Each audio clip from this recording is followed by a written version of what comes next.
Give them a little Go Waller. Can you yell it? Yeah. Yell it. Go Waller! We are Waller. Loud. We are Waller!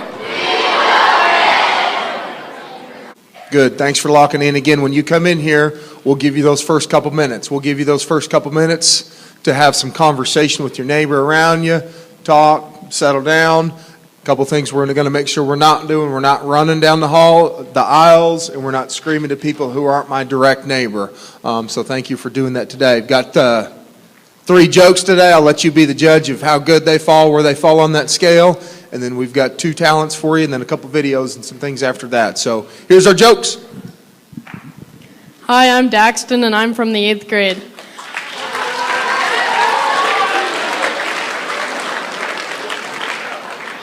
What do you call a dollhouse that's on fire?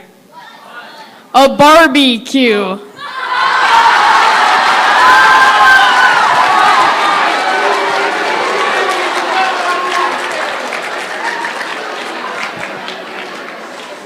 Hi, I'm Gabby Winters, and I'm from the 6th grade.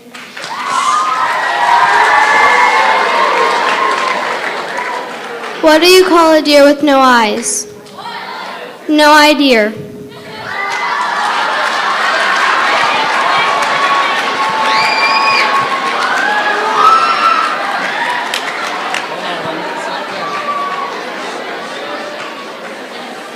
Hi, I'm Devin from the 7th grade, and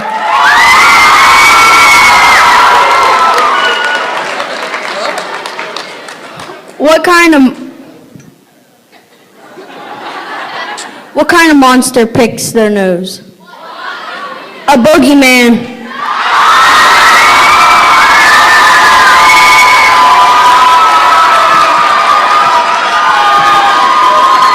As good as that one, I think the 7th grade's got you guys again. Congratulations, Devin. Joke of the day. Hey, stay up here. We'll get you some money. Hold on. Let's get you some money, Big Daddy.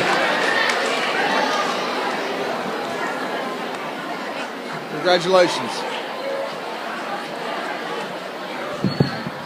Brooke, who's first?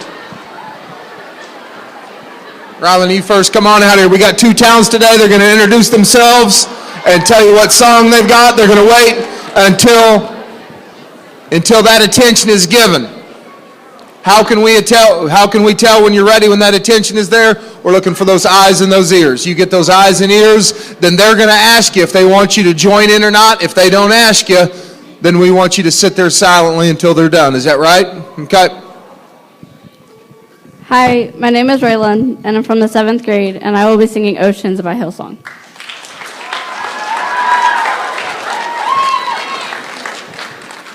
You called me out upon the waters, the great unknown, where feet may fail, and there I find you in the mystery, in oceans deep, my faith will stand, so I will call upon your name, and keep my eyes above the waves.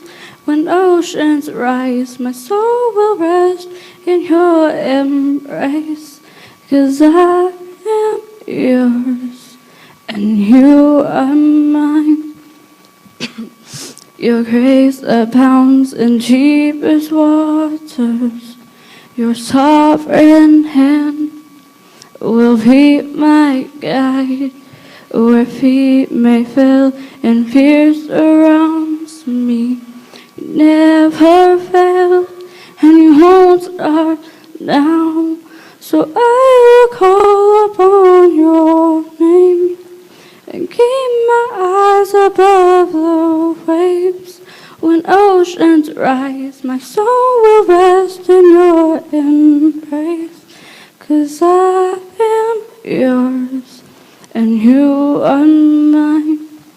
Spirit, lead me where my trust is without borders. Let me walk upon the waters wherever you would call me. And take me deeper than my feet could ever wander. And my faith will be made stronger in the presence of my Savior. is without borders. Let me walk upon the waters wherever you would call me. And take me deeper than my feet could ever wander. And my faith will be made stronger in the presence of my Savior. And I will call upon your name and keep my eyes above the waves. My soul will rest in your embrace, 'cause I am yours and you are mine.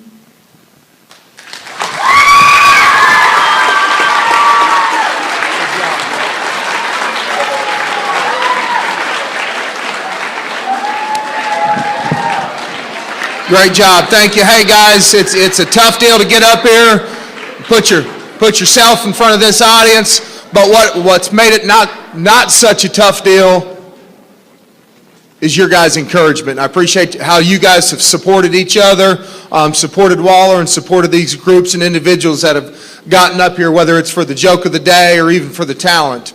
Your support of those guys getting up here has been amazing this year. Ashcraft, we've got a couple more of those.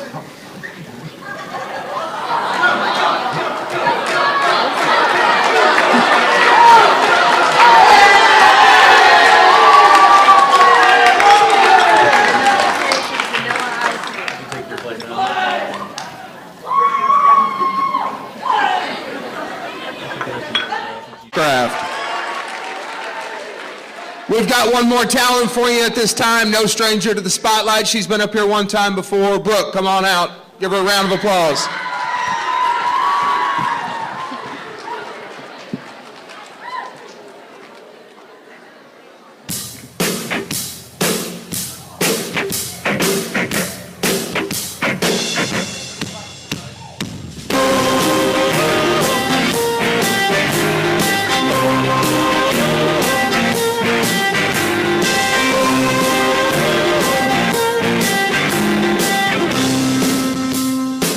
You better take it from me.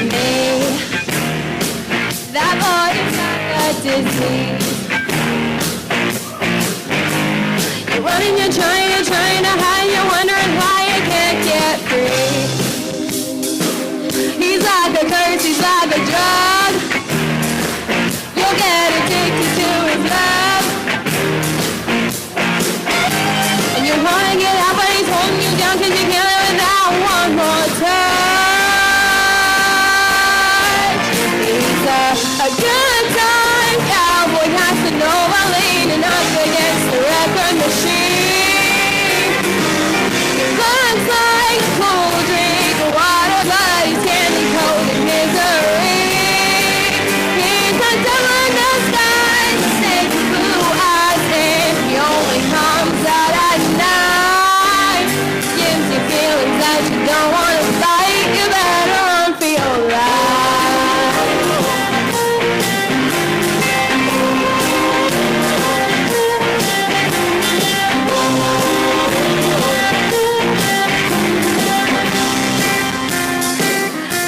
That look on your face. You ain't hearing what I say. So I'll say it again 'cause I've been where you've been and I know how it is. You can't get away. Hey, don't even look in his eyes. He'll tell you nothing but lies. And you wanna believe it, you won't be deceived if you listen to me and take my advice. A good time cowboy has to know my lean is up against the record machine. Looks like cool drink of water, but he's candy coated misery. He's a kind of size, snake with blue eyes, and he only comes out at night. Gives you feelings that you don't want to fight. You better run for your life.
probably heard the term cyberbullying. I was in probably the end of 6th grade.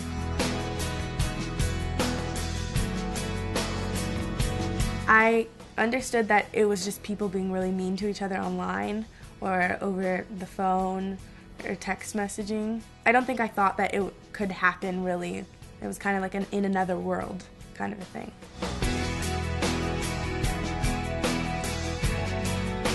I had a best friend and we got into this really big fight, and then she was saying really mean things to me over text messages and on the phone. The main thing that I remember that she said was that I was a horrible person and that she didn't understand why anyone else would ever want to be my friend. That really hurt me, and I will never forget that. She would write something public and it was just something really mean, like, oh, I hate her. Everyone knew that we were best friends, but then we were in a fight. So everyone knew it was about me, and it was really embarrassing. There was nothing that I could do. And I didn't want to write something like that about her because I knew it wasn't right.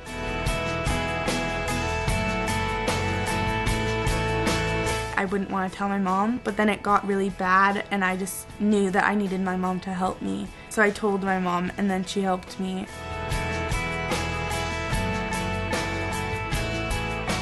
I think dealing with the cyberbullying situation is really hard to just deal with it by yourself. Talk to your parents and your close friends and try and get them to help you, because the longer that you don't stand up for yourself, the longer the cyberbullying will go on.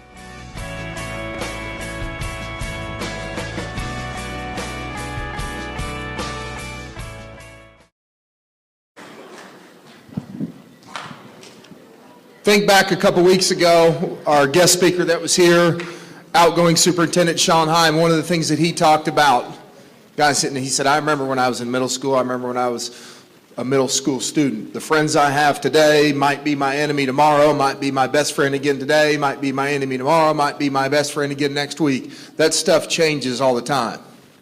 Well, what doesn't change is what you post on the internet. It stays there forever. So make sure you're very aware as you work through those social things, those friend things. Be careful what you put. That can never be taken back. And sometimes our words, we can never take those back. But something that's posted online, again, is my resume. That's what people are going to be able to look up and filter about me. What do I say? What's the kind of person that I am? How do I treat my friends? How do I treat my enemies? How do I treat other people? So be very aware of what you're putting online, even in these hidden message rooms and things like that. They're able to be saved, they're able to be printed, they're able to be searched by people in the future, whether it's college or universities, whether it's employers, whether it's potential spouses. So think about all those things and how it can affect you, good, bad, or ugly, because that can be a good thing too. Your digital footprint can be a good thing. The things you post on there can help you, but also in a negative way, they can put you in harm's way. So we have another video today to talk about. It is Autism Month. If you've seen the marquee outside, you've seen the blue light bulbs going around your school. Tomorrow, outside in that main hallway here by the gym, there's going to be a sensory display. Is that right, Mrs. Lavoie? A sensory display. There's going to be some things that you can actually go out and participate in. But for Autism Month and for a lead-in to that display tomorrow, we have a brief video on autism. Is a shot. But what we do with it, that's the story we all want to tell. You know, I've coached for 25 years, and I've never experienced that, the emotional high of what happened. What happened for Jason McElwain, or J-Mac as his friends call him, is about more than a shot. Diagnosed with autism at 2 years old, now identified as highly functioning, he's never considered himself different or separate, especially when it comes to sports. Sports has always been, how could I say, his equalizer. He's just like any of the other kids out there. It's not really a big deal at all.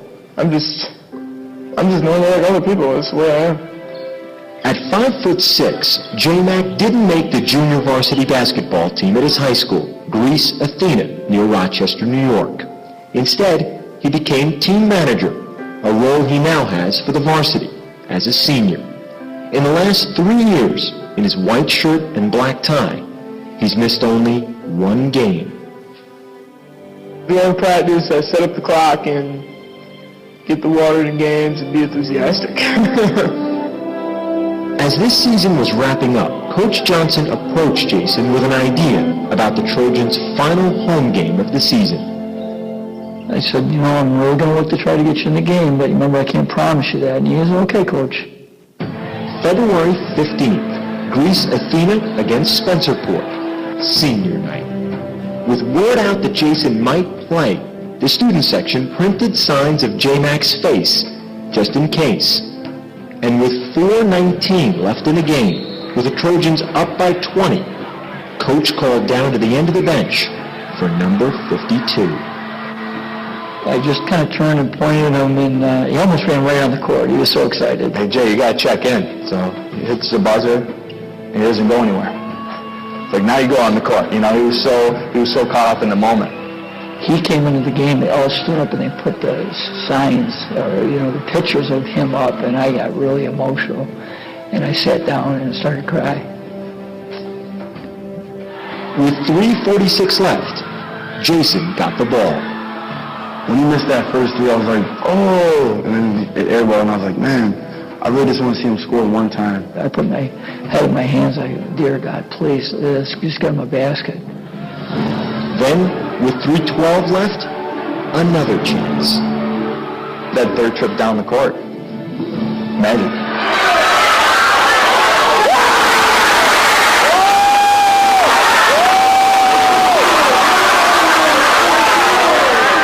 As soon as I started hitting my first shot, I just kept shooting, and I was just hot as a pistol. Shot after shot after shot kept going in. The basket was like this big, huge bucket, and I was shooting like they were free throws. This is a big, huge bucket that's like huge. And I was like, oh my God, is this really happening? He has more points than me, so he's got bragging rights over me. He was unstoppable for that moment in time. He was unstoppable. He comes down the court right at the end with like 3 seconds left, and he hits this one that's, probably like an NBA three. As soon as the gun ended, they stormed the court. I couldn't, I just couldn't dream anything like that. It felt like we won a championship. Everyone's just so happy for me. In that 4 minutes, 19 seconds, Jason was 7 for 13, 6 of 10 from three-point range, 20 points in all. In the end, Jason McElwain was the game's high scorer. Truly the most incredible moment I've ever had in coaching. I was so touched, and it was just so special to me that a young man, his dream came true, and that I could help that. It was awesome. What we all want in life is a shot. J-Mac took his, and now it's a story we can all tell.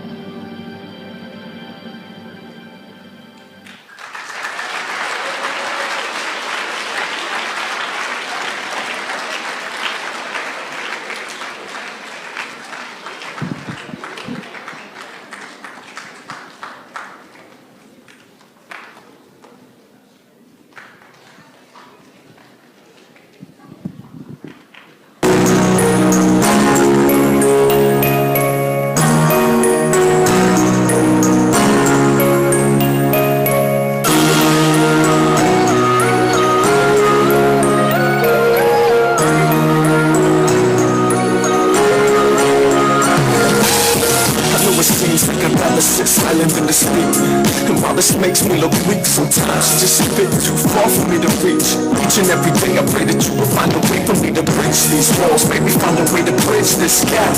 Maybe find a way for me to bring you back. Do you hear me call? Is there a way for me to reach your back? Is there a way for me to catch you when you fall? So you don't fall back, so you don't lose sight, so you don't lose touch, so you won't crawl back into the comfort and solace of isolation.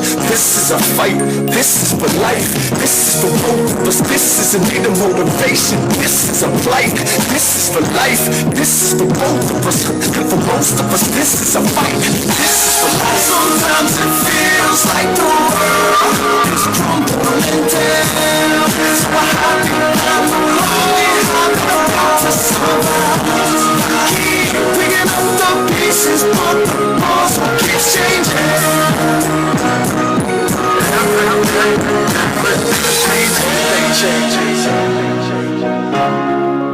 Everything changes. Everything changes.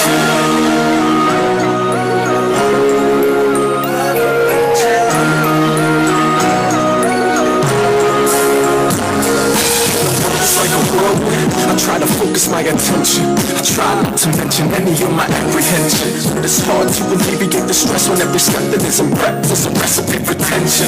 And by conventional means absolutely nothing when your world is flipped around, down, side up, with each and every wall closing in. And I don't even know where to begin. Sometimes it feels like the world is crumbling down, so I hide behind the lonely heart to survive. Keep picking up the pieces, but the puzzle keeps changing. It's like I'm talking in tongues, speaking in Sanskrit, and as soon as you understand it, changes. Everything tends to move, to evolve, and as soon as I recall, everything changes. It's like I'm flipping through the pages of a book, looking at a different language. It's no wonder I'm under a lot of suffering and anguish. Wishing I could vanquish, hoping just something. Every time I look into the sky, I try to visualize how you see it where you are. I wonder how you recognize spaces in between, how you dream, and what you wish for when you wish upon a star. How far from the world's apart that we live in, and who chose the codes that we were given, who holds the key to set free. This condition, tell me who holds the key for this.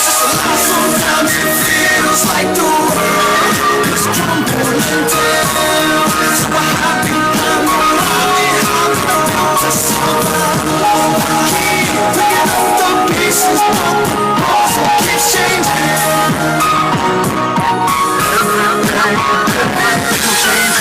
Everything changes.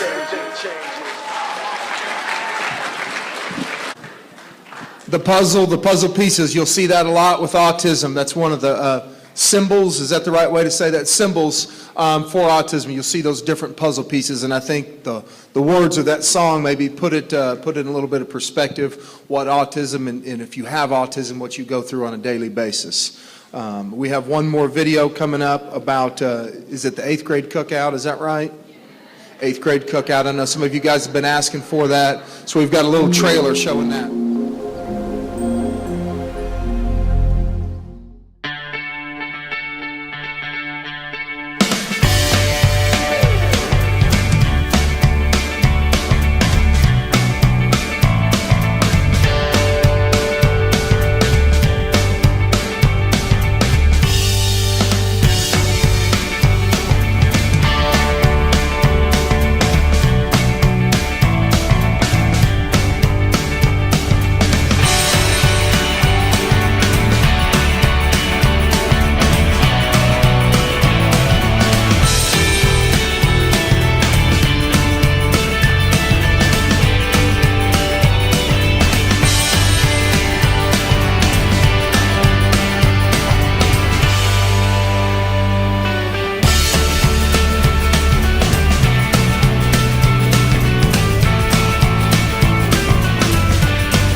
Looking forward to that. Make sure you're buying your tickets in the library during your lunchtime.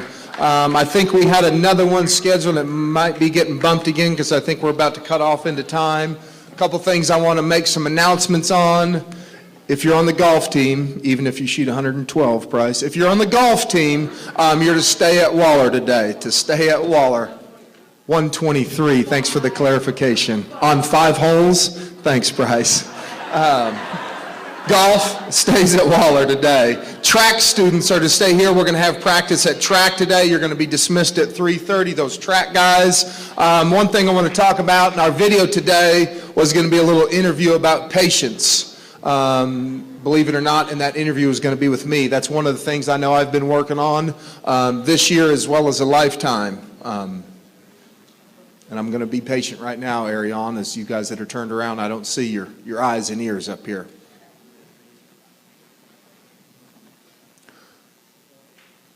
A couple things I want to talk about. Really just one main one with your electronic devices and your cell phones. I know it's been something that's been on my mind here lately, and want to remind you of what our school policy is in regards to any of those electronic devices, anything that falls under that umbrella, whether it's a cell phone, a tablet, or anything like that. You can have them at school. Before school and after school, you can use them. When that bell rings to go to class, you're to put them away, and they're not to be seen. That's your headphones, that's your phone, that's anything. They're not to be seen in the hallways at all. You may get them out in your classroom, and you may use them with your teacher's permission. Is this a right that you can use at any time, anywhere? Absolutely not. What if your mom is sending you a text message or calling you? I do not care. Whatever your teacher says in that classroom in regards to the usage of that cell phone is what is appropriate. If you have an emergency situation where you have a parent you need to get a hold of, well, we can make some arrangements in the office. But that cell phone is not to be used for texting or calling at any time during the day. If you have a need that we need to work out, we can do that in the office. But that communication needs to happen before, not after. Because if it happens after, and I wanted to share this with you so you don't use it later on, because it looks like an excuse and you're trying to get out of something instead of being responsible and owning up to what you should. So the proper way, whether it's right now and you need to do that with a teacher or later on in life, if it's a business situation and it's with your employees or you're the boss or you're at school, communicate beforehand. You talk to that teacher, you talk to that principal, you talk to that boss, you talk to that professor, and let them know your needs and what you can work out beforehand, because after the fact, it never looks good for you, okay? It either looks like you're unorganized, you didn't care, or you're just trying to make up an excuse, none of which is very good. So make sure in regards to any of the policies on electronic devices, you're very aware on what the school is going to support, what your teachers are going to support, what your principals are going to support, and what your teachers are going to implement in their classroom. And that could be very different from teacher to teacher. And that's what we talked to you about from day one. It is very important for you to know your teachers, you to know the things that they like and they expect, and you to know the things that they don't like and don't expect from you, because that's going to help you be successful. You've got a bunch of them. Get to know all of them. We're asking them to do the same of you, but it's a little bit more difficult to get to know 150 than it is to get to know 7 or 8. Okay? So a lot of that ownership is going to rely on you. If I see your cell phone in the cafeteria or the hallway, I'm going to ask you for it, and I'm going to take it from you, and you're going to pick it up after school. If that becomes a habit, then I'm not going to give it back to you. Your mom and dad's going to come pick it up. And if that continues to be a problem, then we're going to work something out, whether we have to pull it from you or not. So just want to be very clear, because I've had that conversation a couple times, and I've had it a couple times too many here lately, so I just figured I'd speak to the whole group about that. And I know I'm not speaking to everybody, and most of you guys done a great job with that, but I just don't want you guys to get in the habit to rely on something other than yourselves. And I know that can be a great tool for you, but sometimes that tool, when you rely on it too much, it becomes more of a crutch than a help, more of a hindrance and more of a burden. So I just wanted to speak to that. Any other announcements before we get out of here? Apologize again for the last video not making it in there. You guys have done a great job jumping on videos, and our talent's been good. We've actually been able to have 2 per assembly here lately. Our schedule for the next couple weeks, assembly-wise, once we start testing, we won't have Monday assemblies those 2 last weeks in April. We're going to have one on the Friday in the middle that's going to be on the 25th. Have a real special guest speaker that I'm excited to bring here. We'll introduce him. It's actually going to be later in the day. It'll be from 2 to 2:30 on the 25th, so you'll miss part of your 6th hour on that time. So that's kind of our... There we go. I didn't know I'd get you guys motivated that much. All right, hey, we'll leave you on a positive note. 8th grade at this time, please rise. We're going to let those teachers beat you out the door. Please rise. That doesn't mean walk. That means rise. Hold on, 8th grade. Let's go right back where you came from. We'll do a little deal on paying attention. Rise, a.k.a. stand. Your teachers, we're going to let them get a little head start. Some of them aren't as athletic. And on the way out the door, Carol Jarrett, her posse, Lauren, I've never been asked as many times. I've been asked for a lot of things during assemblies, but I've never been asked as many times as I've been asked the last couple days to do this. It's a young lady's special day today, and I'm going to let these girls say, who's this young lady? Hi, I'm Carol. So we have a very special teacher's birthday today. It's Miss Eldora's birthday. There she is. 8th grade, as you're walking out, you can join us in the singing. Here we go, ladies. Let's go, 8th grade. Happy birthday to you.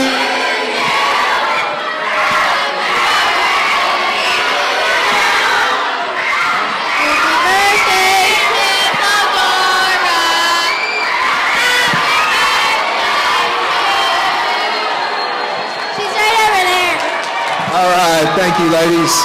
Thank you, Miss Eldora. Happy birthday, Miss Eldora.